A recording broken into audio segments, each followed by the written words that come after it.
Haleluya. Kita berdoa untuk dengarkan firman Tuhan ini bersama-sama. Haleluya. Thank you Lord.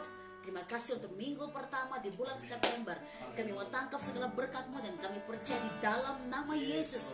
Ini bagian yang Kau kasih bagi kami. Kami mau diberkati, kami mau menangkap semua. Dan kami perkatakan firman Tuhan itu tinggal dengan kami mulai sekarang sampai selama-lamanya. Pertajamkan telinga roh kami, pertajamkan mata roh kami. Apa yang kami baca dan kami dengar, Roh Kudus bantu kami untuk mengartikan semua lebih jelas di dalam roh kami. Dan kami diberkati dengan luar biasa. Di dalam nama Tuhan Yesus kami berdoa. Haleluya, haleluya. Amin, amin. Nah saudara, hari ini saya akan share tentang kebenaran firman Tuhan. Dan saya percaya bahwa saudara semua akan diberkati. Minggu pertama di bulan September, ada banyak hal yang mungkin kita sedang gumulkan dan kita sendiri sedang melewati masa-masa yang sepertinya adalah pergumulan-pergumulan kita. Tetapi saya mau katakan sekali lagi di dalam nama Tuhan Yesus, bahwa hidup kita, hidup untuk mengenal Dia adalah tujuan kita sebagai orang percaya. Jadi waktu saudara ikuti Tuhan, saudara melihat ada banyak hal-hal yang mungkin dilewati. Memang tujuan kita adalah untuk memuliakan nama Tuhan. Jadi tema saya hari ini adalah apa? Mengerjakan hal kerajaan Allah, atau mencari hal kerajaan Allah, atau mengejar hal kerajaan Allah. Ada banyak orang mungkin kehilangan segala sesuatu. Ada banyak orang mungkin tidak mengerti bagian-bagian yang terpenting di dalam setiap langkah kehidupannya dia. Tapi saya ingin katakan sekali lagi bahwa waktu saudara mengalami anugerah Tuhan dan melihat bahwa Tuhan bergerak di dalam diri saudara, ini tujuan hidup kita rupanya, mengerjakan kerajaan Allah. Kita akan baca tentang sebuah cerita yang luar biasa ya saudara ya. Kisah Para Rasul pasal yang ketiga, haleluya. Saudara di rumah, saudara punya Alkitab masing-masing. Yuk buka, yuk kita baca sebentar. Kita belajar sama-sama bahwa sebagai orang percaya, sebagai orang Kristen, kita harus mengejar hal kerajaan Allah di dalam dunia ini. Bukan hal-hal dunia, tapi hal kerajaan Allah. Karena hal dunia itu kita pasti menjalaninya otomatis. Tapi hal kerajaan Allah itu perlu dicari, perlu dikejar untuk mendapatkannya supaya kita mengalami kemenangan yang dahsyat. Kita buka saudara dalam Kisah Para Rasul pasal yang ketiga. Kita baca ayat pertama sampai dengan ayat yang ke-10.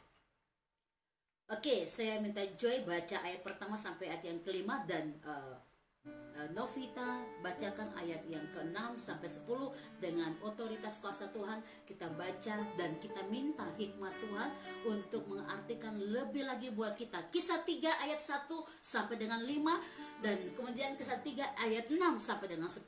Kita baca bersama-sama. Haleluya. Demikian firman Tuhan. Petrus menyembuhkan orang Haleluya. itu. Yes.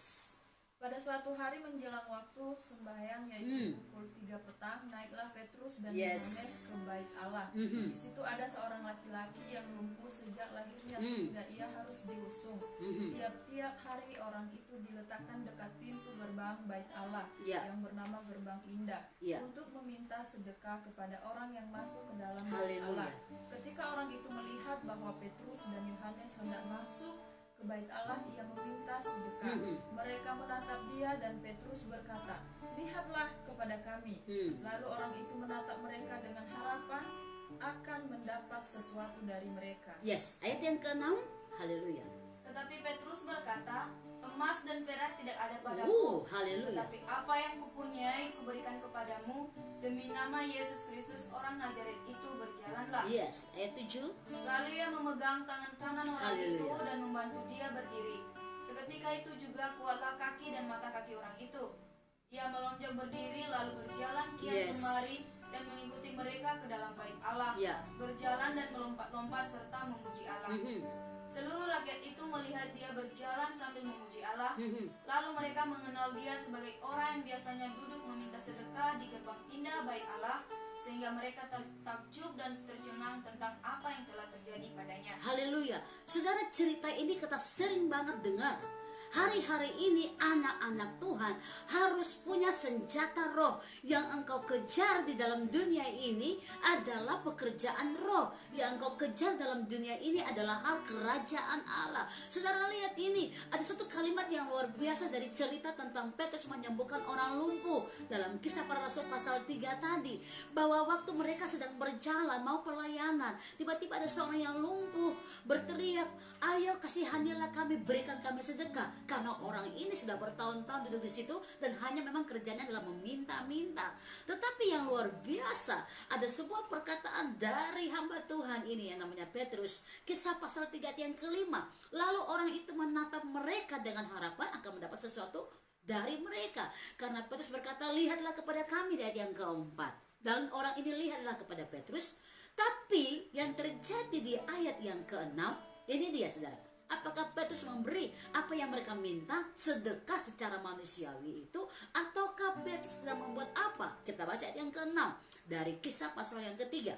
Tetapi Petrus berkata, nah ini saudara ya, ingat pekerjaan orang-orang ini, karena mereka lumpuh, mereka suka duduk di situ untuk meminta sedekah kepada orang-orang yang lewat. Jadi mereka mengejar memang adalah hal-hal yang sedekah, hal-hal yang menjadi keinginan daging mereka untuk kehidupan mereka. Tetapi sebagai hamba Allah, sebagai orang percaya, sebagai orang yang mengasihi Tuhan, apa yang Petrus punya? Kita lihat ayat yang ke-6. Tetapi Petrus berkata, emas dan perak tidak ada padaku. Berarti harapan orang-orang yang tadi lumpuh ini meminta sedekah, mereka berharap ada emas, ada perak, ada uang.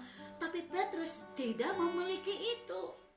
Lalu apa yang Petrus punya, saudara? Apa yang Petrus punya? Ini dia, saudara. Kita lanjut ya, ayat yang ke-6 dari Kisah pasal 3 tadi, luar biasa. Dia katakan seperti ini, tetapi apa yang kupunya? Lalu apa kalau emas gak ada, perak gak ada?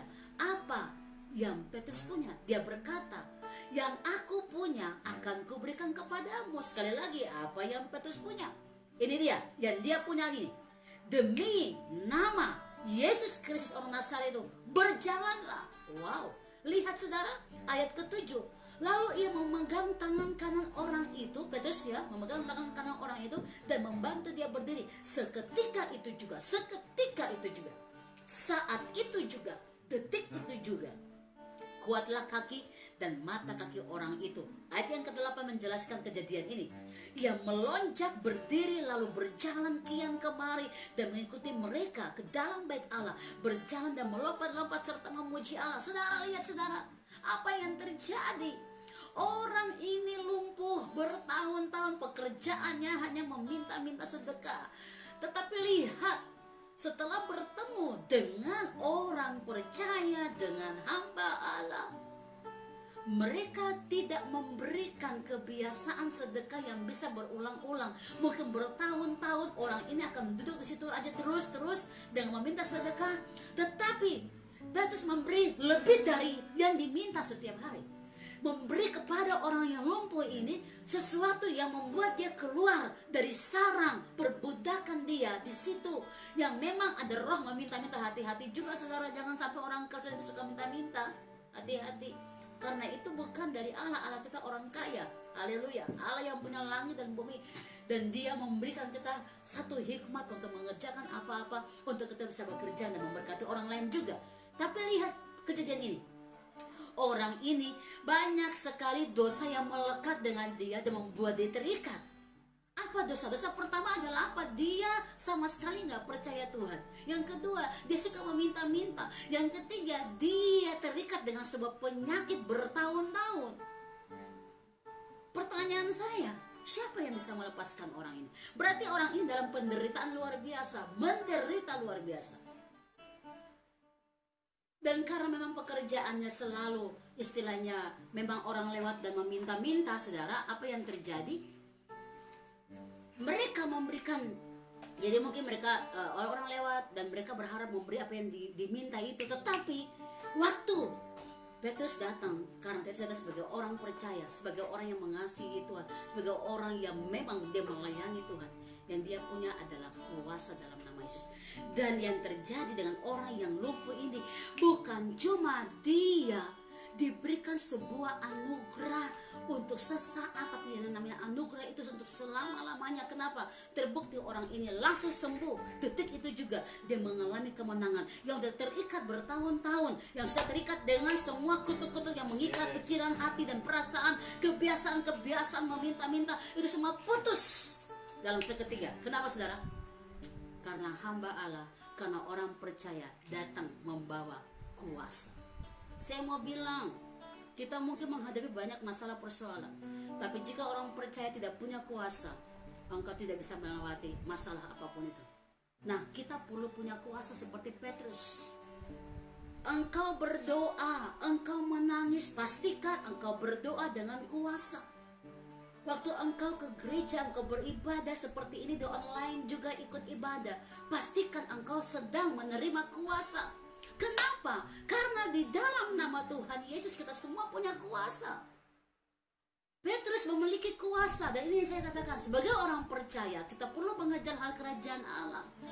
Di dalam dunia ini ada banyak persoalan, banyak masalah. Kita bisa melewati semua itu dengan sukacita karena saudara dan saya punya kuasa. Kita mungkin gak punya emas, gak punya perak, gak punya apa-apa, tapi saudara punya segala sesuatu untuk bisa memulihkan keadaan. Kutuk menjadi berkat. Haleluya. Bukankah orang ini waktu dia sakit bertahun-tahun duduk dan waktu disembuhkan, lihat yang terjadi, dia melompat-lompat, bersorak-sorai, bersuka cita, saudara. Kenapa?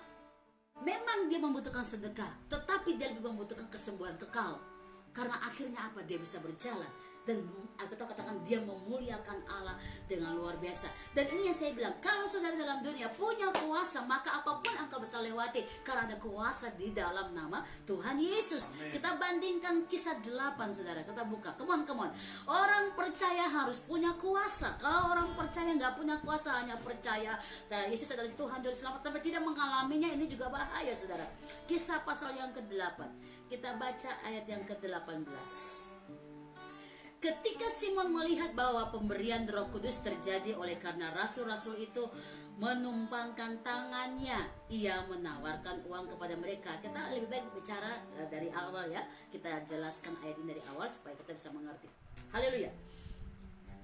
Ayat yang ke-16. Sebab Roh Kudus belum turun di atas seorang pun di antara mereka karena mereka hanya dibaptis dalam nama Tuhan Yesus. Ayat 17. Kemudian keduanya menumpangkan tangan di atas mereka, lalu mereka menerima Roh Kudus. Ya, nah ayat 18 tadi, ketika Simon melihat bahwa pemberian Roh Kudus terjadi oleh karena rasul-rasul itu menumpangkan tangannya, ia menawarkan uang kepada mereka. 19. Ini dia, saudara, ya. Serta berkata, berikanlah juga kepada aku kuasa itu, supaya jika aku menumpangkan tanganku di atas seseorang, ia boleh menerima Roh Kudus. Ayat 20. Tetapi Petrus berkata kepadanya, binasalah kiranya uangmu itu bersama dengan engkau, karena engkau menyangka bahwa engkau dapat membeli karunia Allah dengan uang. Nah, saudara lihat ini, ayat 21. Tidak ada bagianmu, tidak ada bagian atau hakmu dalam perkara ini, sebab hatimu tidak lurus di hadapan Allah. Lalu Petrus bilang begini, bertobatlah dari kejahatanmu ini dan berdoalah kepada Tuhan supaya ia mengampuni niat hatimu ini. Sebab kulihat bahwa hatimu telah seperti empedu yang pahit dan terjerat dalam kejahatan. Nah, saudara lihat ini. Jadi ada juga orang-orang yang merasa dan melihat bahwa ikut Tuhan itu gampang. Nanti kalau kita mau ujian, kita berdoa pasti Tuhan jawab. Ini kan sama prosesnya seperti ini, sama prosesnya. Gampang lah ikut Tuhan. Nanti kalau memang kita diberkati ya kita datang bersyukur. Dan kalau kita mungkin nggak diberkati ya kita berdoa, Tuhan akan jawab. Ini orang-orang yang menganggap sepele karunia, menganggap sepele kuasa, saudara. Ya, Simon merasa bahwa kalau ada sesuatu terjadi dia bisa beli karena Simon ini orang kaya, dia punya uang. Dan yang terjadi, Petrus langsung dengan tegas, binasalah kerana uangmu itu bersama dengan engkau, karena engkau menyangka bahwa engkau dapat membeli karunia Allah dengan uang. Saudara, saya ingin bilang begini, orang percaya itu sebenarnya luar biasa. Setelah Yesus mati dan bangkit dan hidup dan naik ke surga memberikan tempat buat dia, saudara dan saya diberikan kuasa. Dan sebenarnya sampai hari ini kita semua punya kuasa itu karena kita mencari kerajaan Allah, sehingga apapun yang kita lakukan kita bisa melakukan. Mengapa Tuhan menegur Simon melalui Petrus? Saat Petrus menegur Simon, engkau menyangka bahwa karunia Allah bisa dibeli. Ingat, saudara, karunia Allah itu nggak bisa dibeli. Engkau punya uang apa nggak bisa. Engkau sakit bertahun-tahun, engkau tidak akan bisa disembuhkan kalau engkau tidak punya kuasa dalam nama Yesus. Engkau mungkin punya masalah persoalan, engkau tidak bisa melepaskan diri dari itu kalau engkau nggak punya kuasa dalam nama Yesus. Artinya kuasa itu penting di dalam hidup kita. kuasa di dalam nama Tuhan Yesus, engkau dan saya harusnya sudah bisa menerima dan melakukan bagian ini di setiap aspek hidup kita. Jadi apa yang engkau punya, emas dan perak mungkin engkau gak punya, tapi pastikan engkau dan saya punya yang namanya kuasa di dalam nama Tuhan Yesus. Karena waktu kita punya kuasa di dalam nama Tuhan Yesus, maka engkau bisa bergerak dengan cara yang luar biasa untuk melepaskan diri dari semua pencemaran, dari semua dosa-dosa, dari semua hal yang mengikat engkau, penyakit, persoalan hidup apapun, engkau bisa melepaskan itu karena ada kuasa. Dan ingat, kuasa ini lebih besar dari kuasa di dalam dunia ini. Baik di atas langit, di bawah langit, di atas bumi, di bawah bumi, tidak ada kuasa yang melebihi kuasa di dalam nama Tuhan Yesus. Jadi pastikan waktu engkau percaya kepada Tuhan, engkau sudah melayani Dia, apalagi pastikan engkau punya kuasa di dalam nama Yesus. Haleluya. Jangan sampai kita hanya jadi orang Kristen, tapi kita ini malah takut sama iblis.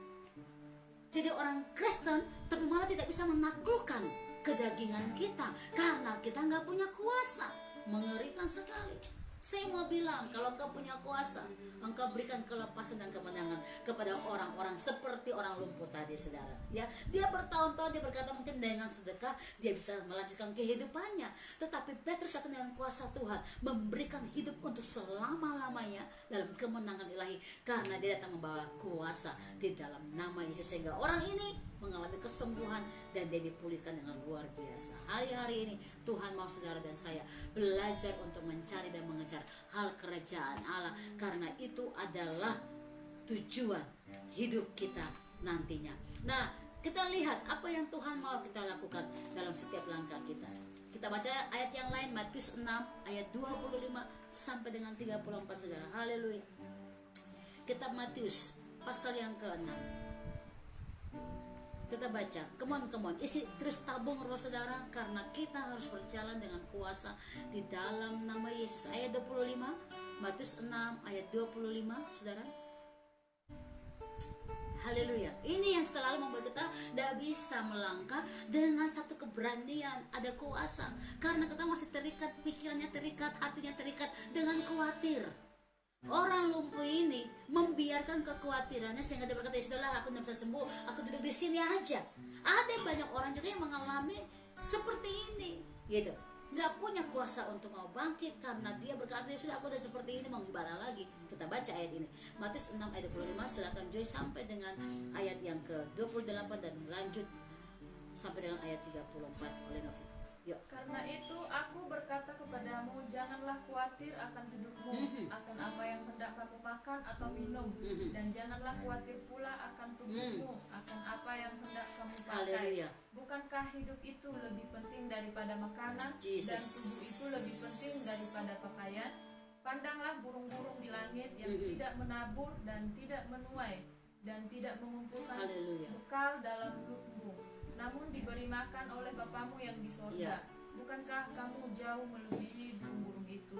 Siapakah di antara kamu yang karena kekhawatirannya dapat menambahkan sehasta saja pada jalan hidupnya? Dan mengapa kamu khawatir akan pakaian? Perhatikanlah bunga bakung di ladang yang tumbuh tanpa bekerja dan tanpa memintal. Ya, 29 lanjut Novi. Ya. Namun aku berkata kepadamu, Salomo dalam segala Haleluya, kemegahannya pun tidak Jesus. berpakaian seindah salah satu dari bunga itu. Ya. Jadi jika demikian Allah mendandani rumput di ladang yang hari ini ada dan besok dibuang ke dalam api, tidaklah Ia akan terlebih lagi mendandani kamu, hai orang yang kurang percaya.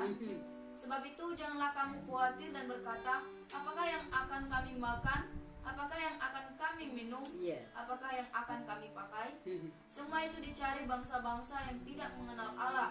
Akan tetapi Bapamu yang di surga tahu bahwa kamu memerlukan semuanya itu. Tetapi carilah dahulu kerajaan Allah dan kebenarannya, maka semuanya itu akan ditambahkan kepadamu. Sebab itu janganlah kamu khawatir akan hari besok, karena hari besok mempunyai kesusahannya sendiri. Kesusahan sehari cukuplah sehari. Lihat saudara, orang yang duduk di gerbang Allah setiap hari karena dia cacat, karena dia sakit, karena dia mengalami penderitaan, intinya adalah dia tidak bisa berjalan, dia lumpuh. Itu adalah orang yang memang sudah nggak punya, artinya gini, ya udah aku begini aja gitu. Ada banyak orang Kristen juga seperti itu. saat dia merasa bahwa oh saya ini ya udahlah begini aja, itu dia tinggal di dalam kekhawatiran, saudara. Dan Tuhan datang, Tuhan berkata jangan kamu khawatir tentang apapun, tapi cari dulu kerajaan Allah. Orang lumpuh ini menerima hal kerajaan Allah, sehingga dia akhirnya bangkit dan melihat bahwa oh saya terlepas dari semua kekhawatiran saya. Kenapa? Karena saya menerima kuasa, dan kuasa ini Tuhan berikan melalui hamba-hamba Tuhan yang diberikan kemenangan dalam kuasa Roh Kudusnya. Nah, kita harus mengerti bahwa Tuhan berkata kerajaan Allah adalah hal yang utama yang perlu kita kejar, bukan soal makan, bukan soal minum. Bahkan Tuhan berkata bahwa burung di udara, semua pohon-pohon itu indah, semuanya bisa terbang sana sini, semua adalah anugerah Bapa karena Bapa pelihara mereka. Apalagi kita yang serupa dan segambar dengan Tuhan. Kenyataan hidup di dunia ini berbicara tentang kebutuhan daging memang, ya, ada makan, minum, pakai, tempat tinggal dan bla bla bla. Tetapi Tuhan bilang apa? Jangan khawatir. Dalam bahasa Yunaninya adalah apa? Merimnate, atau jangan kamu cemas. Jangan kamu cemas. Merimnate, jangan kamu cemas. Kekhawatiran yang dilarang di sini adalah apa? Kekhawatiran yang membuat gelisah dan menyiksa, yang membuat pikiran kacau balau, tidak bisa tidur, letih, lesu. Ini mengerikan, saudara. Ya, orang lumpuh ini membiarkan dirinya dikuasai oleh sebuah kutuk penyakit. Orang lumpuh ini membiarkan dirinya udah menjadi orang yang suka minta-minta, jadi orang tanda kutip yang miskin, yang gak punya harapan. Sampai akhirnya mereka bertemu dengan hamba-hamba Allah yang punya kuasa, baru mereka mengalami yang namanya kehidupan roh. Dan mereka bersorak-sorak memuliakan Allah. Saya ingin bilang begini, jangan biarkan kekhawatiran menghimpit saudara. Karena waktu saudara percaya kepada Tuhan, engkau harus pastikan bahwa engkau sungguh-sungguh percaya tanpa ragu sedikit pun, ya. Yang kedua, kekhawatiran yang membuat ragu atau tidak percaya tadi, lambat laun akan mematikan iman kita. Kenapa? Karena memang waktu saudara melewati sesuatu, atau Tuhan izinkan kita melewati sesuatu, tapi kita istilahnya punya rohnya mungkin dibiarkan loyo, dibiarkan yang namanya tidak beriman, engkau dan saya lama-kelamaan imannya akan mati, saudara. Ya. 1 Petrus 5 ayat yang ke-7.